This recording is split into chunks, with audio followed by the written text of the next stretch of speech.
1278쪽에 있습니다. 아모스 5장 4절에서 8절까지의 말씀입니다. 4절에서 8절까지의 말씀 교독해서 읽도록 하겠습니다. 여호와께서 이스라엘 족속에게 이와 같이 말씀하시기를 너희는 나를 찾으라 그리하면 살리라.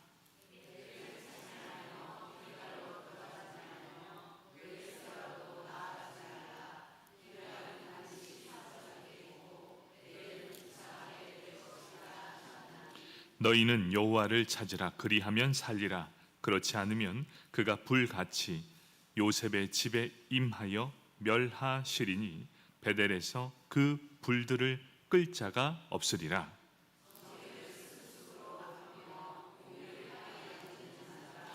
함께 읽겠습니다. 묘성과 삼성을 만드시며 사망의 그늘을 아침으로 바꾸시고 낮을 어두운 밤으로 바꾸시며 바닷물을 불러 지면에 쏟으시는 이를 찾으라. 그의 이름은 여호와시니라. 아멘. 구역 섬김이 나오셔서 특송하시겠습니다.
아멘. 감사합니다. 우리 마지막에 조금 삐긋했지만 그래도 우리 귀한 성도님들 함께 해주셨습니다. 우리 13구역의 구역장님들과 또 우리 강사님들입니다. 우리 너무너무 수고하셨고 감사했습니다. 우리 격려의 박수 하겠습니다. 수고하셨습니다.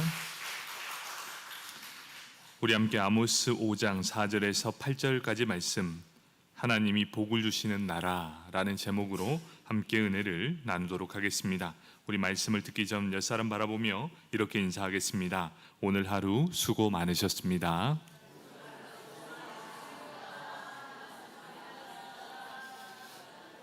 수고 많으셨습니다. 오늘은 방학이라고 이렇게 많이 오셨습니까? 네, 늘 방학해야 되겠습니다. 네, 이렇게 많이 나와주셔서 너무 감사하고 또 이렇게 예배 드림이 우리 교회의 기쁨이 되길 축복합니다. 아멘. 자, 오늘 말씀은 아모스의 말씀입니다. 아모스 선지자는 이스라엘을 향해, 이 백성들을 향해 처음으로 너희가 살 수 있는 방법을 제시해 주고 있습니다. 아모스 선지자가 이 5장에 딱 접어들면서 처음으로 너희가 살 길이 있다, 그 방법이 무엇인가를 보여주는 본문이 바로 오늘 말씀입니다. 왜 그렇습니까? 아모스는 지금까지 줄곧 하나님의 심판 그리고 하나님의 멸망만을 계속해서 말씀하고 있었기 때문입니다. 그런데 오늘 본문에서 선지자가 방향을 전환합니다. 그리고 구원의 메시지를 증거하게 됩니다. 그 메시지가 무엇입니까? 4절과 6절에서 이렇게 말씀합니다. 너희는 나를 찾으라, 그리하면 살리라. 너희는 여호와를 찾으라, 그리하면 살리라. 이렇게 멸망의 메시지를 전하다가 딱 한 번 너희가 살 길이 있다, 그 길이 이것이다 라는 메시지를 오늘 말씀해 주고 있습니다. 너희는 이제 이렇게 살면 너희는 다 망하게 될 것이다. 멸망을 향해 가는 이 사람들을 향해, 이 나라, 이 백성들을 향해 처음으로 너희가 살 수 있는 방법을 줄 것이다. 그 방법이 무엇입니까? 여호와를 찾으라, 그리하면 살리라. 이렇게 말씀하고 있습니다. 그런데 여기서 우리가 주목해야 될 사실이 한 가지 있습니다. 아모스 선지자는 여호와를 찾는 일과 성소, 예배의 장소를 찾는 일을 구분해야 한다라고 분명하게 말씀해 주고 있습니다. 어떤 말씀입니까? 이것을 분명하게 대치하고 있다. 여호와 하나님을 찾는 일과 예배 전에 나와 예배를 드리는 것, 이것을 구분할 필요가 있다. 선지자는 당시 이스라엘 사람들이 하나님께서 정하신 성소가 있었습니다. 그 성소를 찾는 일이 하나님을 만나는 일과 동일시 되는 것을 잘못되었다라고 분명하게 말씀해 주고 있다는 겁니다. 그 말씀이 어디 있습니까? 아모스 5장 5절 말씀입니다. 베델을 찾지 말며 길갈로 들어가지 말며 부엘세바로도 나아가지 말라. 길갈은 반드시 사로잡히겠고 베델은 비참하게 될 것임이라 하셨나니. 오늘 이 구절에서 나오는 이 세 가지, 베델, 길갈, 부엘세바, 여러분 이곳은 이스라엘 백성들에게 대표적으로 알려진 성소로 알려진 곳들입니다.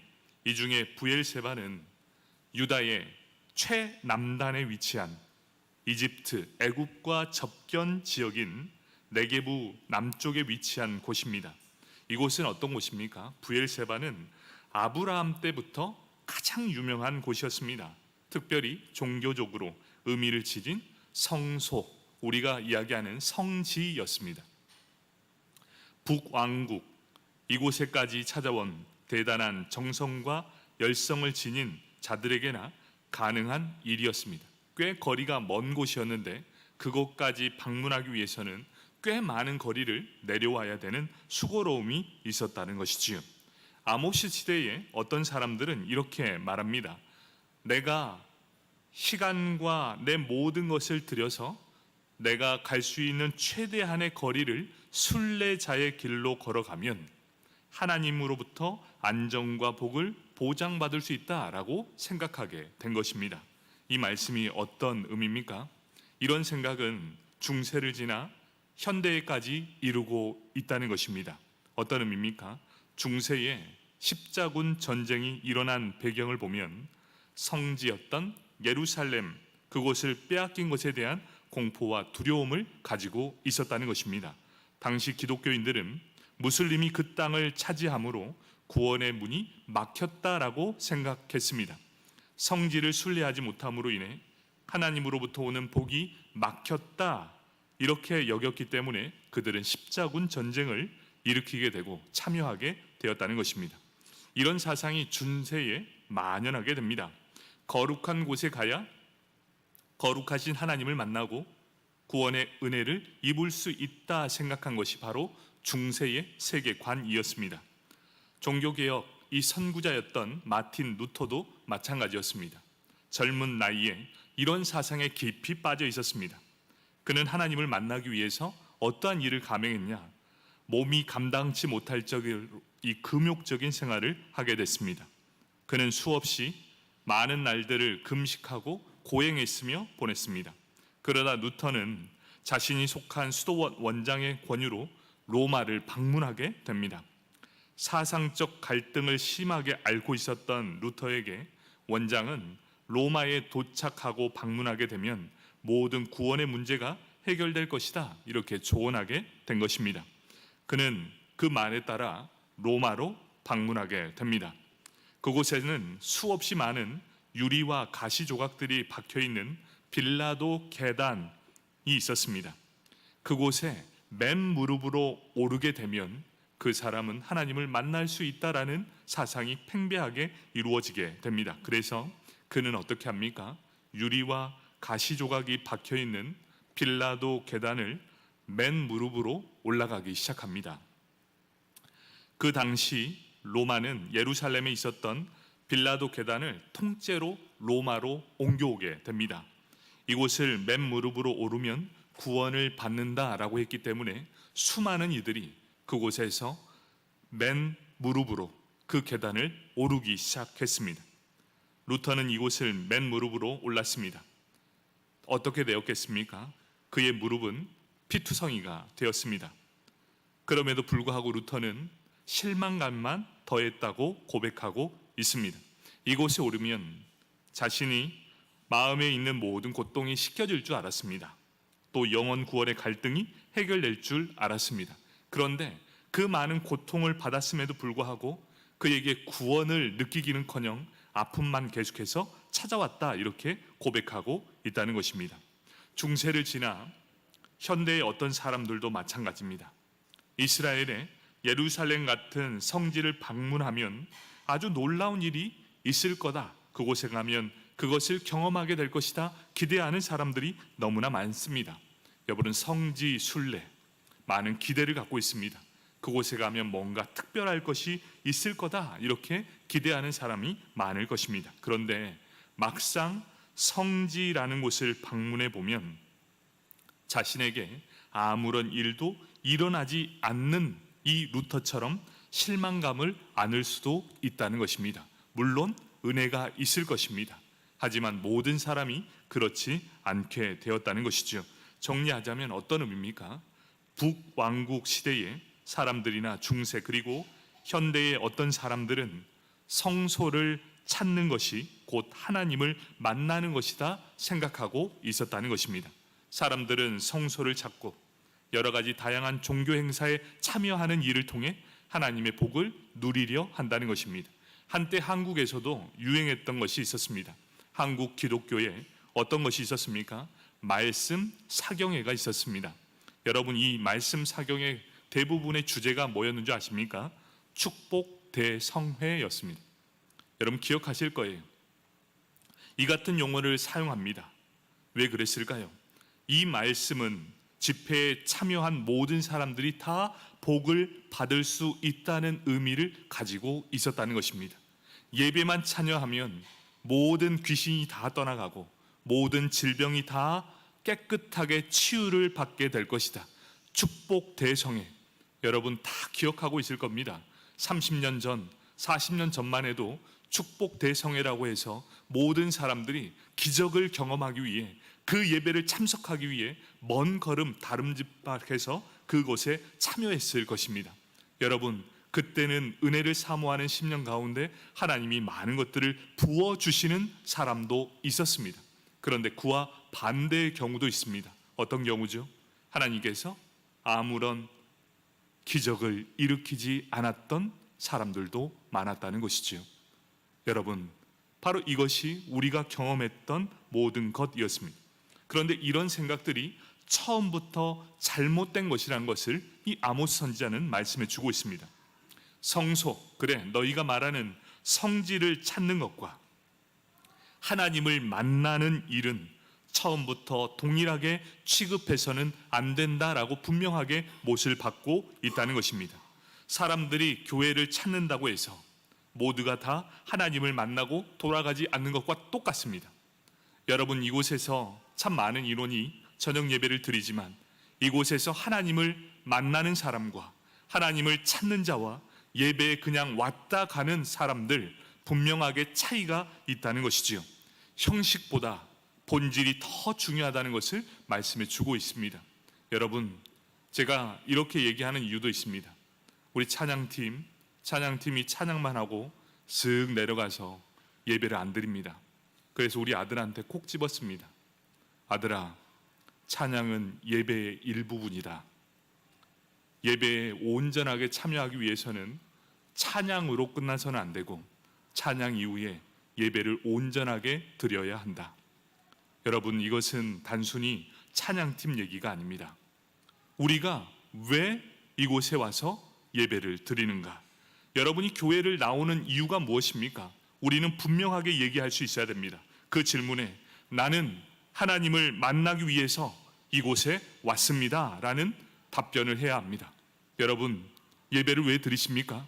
하나님을 만나기 위해서입니다. 맞습니까? 아멘. 우리 한번 고백해 봅시다. 여러분이 왜 교회에 나와 예배를 드리십니까? 그겁니다. 여러분, 예배는 잘생긴 저를 보러 온 것 참 감사한데요, 여러분, 저를 보러 온 게 아닙니다. 예배는 하나님을 만나러 오셔야 합니다. 여러분, 예배는 그거예요.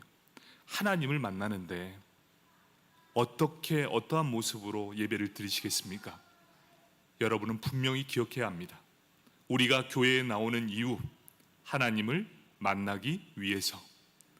여러분, 이 사실을 알고 있다면 우리가 어떻게 예배를 드려야 되는지도 분명하게 기억할 수 있을 것입니다.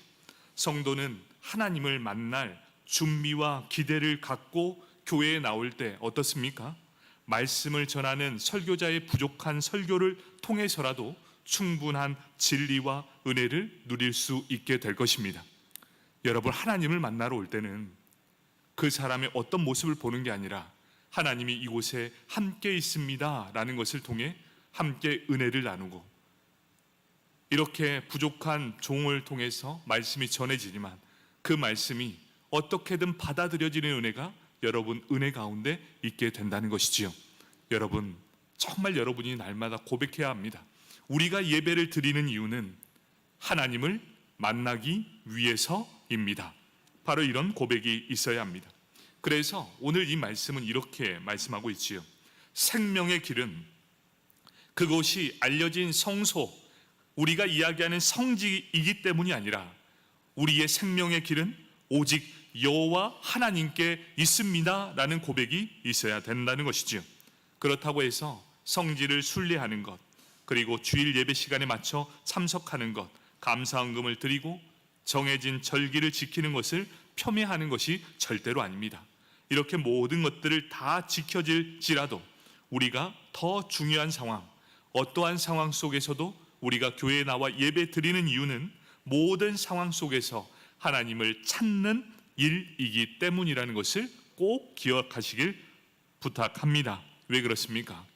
우리가 살 길, 이 아모스 선지자는 분명히 말씀해 주셨습니다. 우리가 살 길은 딱 한 가지, 하나님을 만나야 삽니다.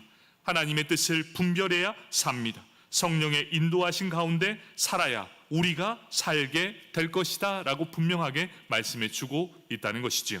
아모스 선지자는 아주 간결하게 바른 신학을 제시해 주고 있습니다. 여호와를 찾으라. 그리하면 살 것이다. 교회를 간다, 기도원을 찾는다 하여 꼭 하나님을 만나게 될 것이란 생각을 버려야 합니다. 성소는 그곳을 찾는 자가 아니라 어디에 있든지 내가 하나님을 찾는다면 하나님은 그곳에서 나를 만나 주신다라고 분명하게 말씀해 주고 있다는 것입니다. 잠언 8장 17절의 말씀은 이렇게 말씀합니다. 나를 사랑하는 자들이 나의 사랑을 입으며 나를 간절히 찾는 자가 나를 만날 것이니라. 아멘. 여러분, 이제 더 이상 장소의 문제가 아닙니다. 내가 이곳에서 예배 드리는 것은 하나님을 만나기 위해 나는 이곳에 왔습니다. 그리고 나를 만나 주십시오. 여러분, 이러한 간절함이 있다면 하나님은 반드시 우리를 만나 줄 것이다 말씀해 주셨습니다. 나를 사랑하는 자들이 나의 사랑을 입으며 나를 간절히 찾는 자가 나를 만날 것이다. 여러분, 예배는 하나님을 만나는 것입니다. 하나님을 만나면 여러분의 모든 문제가 해결되지 않을 수 있지만 그 문제를 넉넉히 이겨낼 수 있는 힘과 능력, 그리고 담대함이 내 안에 있게 될 것입니다. 여러분, 우리가 예배 드리는 이유는 딱 한 가지, 하나님을 만나기 위해서입니다. 사람이 하나님을 만나지 못했다는 것은 장소의 문제가 아니었습니다. 내가 거기에 가지 못해서 하나님을 만나지 못했다가 아니라 나에게 지금 무엇이 없다는 것입니까? 하나님을 찾는 간절함이 없다. 여러분, 예배 가운데 얼마나 간절해 보셨습니까? 여러분이 한번 예배 때 왜 다른 사람은 다 만나주는데 나는 왜 만나주지 않습니까? 하나님께 한번 때를 써본 적 있습니까? 한번 내 자신을 위해서뿐만 아니라 우리 자녀들과 사랑하는 가족들을 위해 한번 하나님 앞에 때를 써본 적 있으십니까? 짐승처럼 한번 울부짖은 적 있으십니까? 나를 만나주셨던 하나님, 우리 가족을 만나주시고 내 자녀를 만나달라, 그 예배 시간에 그런 통곡함으로 기도한 적이 있으십니까? 여러분, 그런 기억이 있다면 우리 하나님은 여러분들을 반드시 만나 주실 것입니다. 바로 오늘 말씀의 배경이 그런 것이었어요. 여로보암 2세였습니다. 여로보암 2세가 통치할 때는 북이스라엘의 안녕과 번영을 누리고 있었습니다. 경제적으로 부를 누리고 있었으니 어떻게 되었을까요? 지도자들은 부패하게 됩니다. 그런데 어찌된 상황인지 지도자들은 부패했는데 대부분 백성들은 궁핍한 삶을 살게 되었다는 것입니다. 지도층들은 배불리 다 먹으면서 백성들은 궁핍한 인생을 살고 있었다. 이때 아모스 선지자가 불현듯 일어나게 됩니다. 그리고 온 백성을 향해 하나님의 정의를 선포하게 됩니다. 그리고 하나님의 공의의 말씀을 선포하게 됩니다. 너희가 돌아오지 않으면 멸망케 될 것이다 선포하게 됩니다. 그런데 이스라엘 백성은 이런 불의와 모든 공의를 저버린 이 상황 속에 돌아오지 않았습니다. 결국 어떻게 되었습니까? 하나님의 심판으로 이 나라가 멸망의 길을 걷게 됩니다. 그럼에도 불구하고 이 아모스 선지자가 이 백성들에게 살 길을 열어 주었습니다. 여러분, 그 살 길이 무엇입니까? 여호와를 찾으라. 그리하면 살리라. 여러분, 지금 현상 내 상황이 힘들어 죽겠습니까? 그렇다면 그것이 하나님께서 우리에게 주시는 사인입니다. 어떤 사인일까요? 여호와를 찾으라. 그리하면 살리라.